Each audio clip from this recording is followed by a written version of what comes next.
Hi hello friends. నేను కొద్ది రోజులుగా క్లాస్కి రావటం మానేశాను. అందరూ సార్ ఎందుకు రావటం లేదు, సార్కి ఏమైంది అని చెప్పి చాలామంది మెసేజ్ చేస్తున్నారు. సో నాకైతే ఏం కాలేదు. కాకపోతే నేను మా మదర్కి బాగాలేదని చెప్పేసి వైజాగ్ రావడం జరిగింది.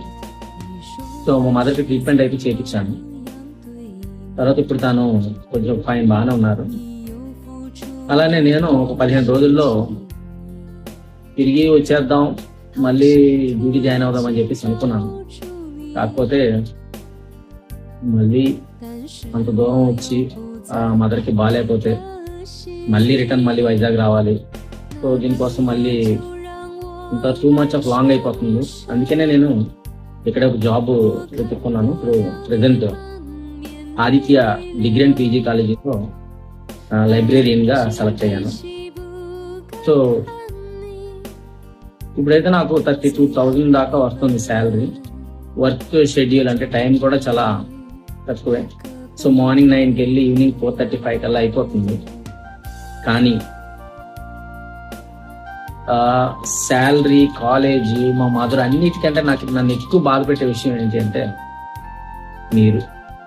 మిమ్మల్ని వదిలేయటం చాలా చాలా చాలా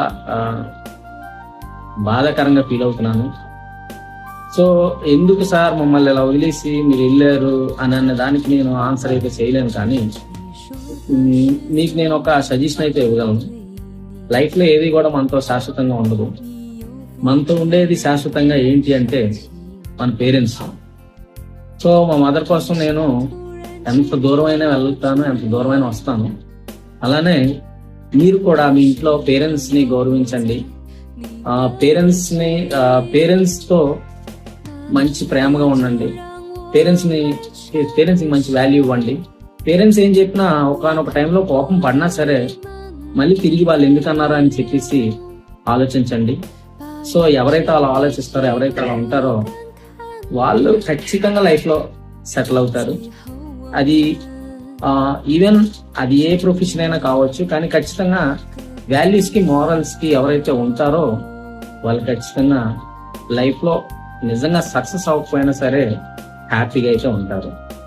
so thank you one and all. కనుక మీరు పాఠాలు చక్కగా నేర్చుకోండి.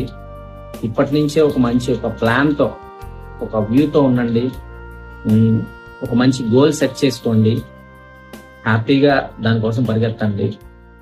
సో ట్రైన్ అట్లా అయితే ఒక స్టేషన్ తర్వాత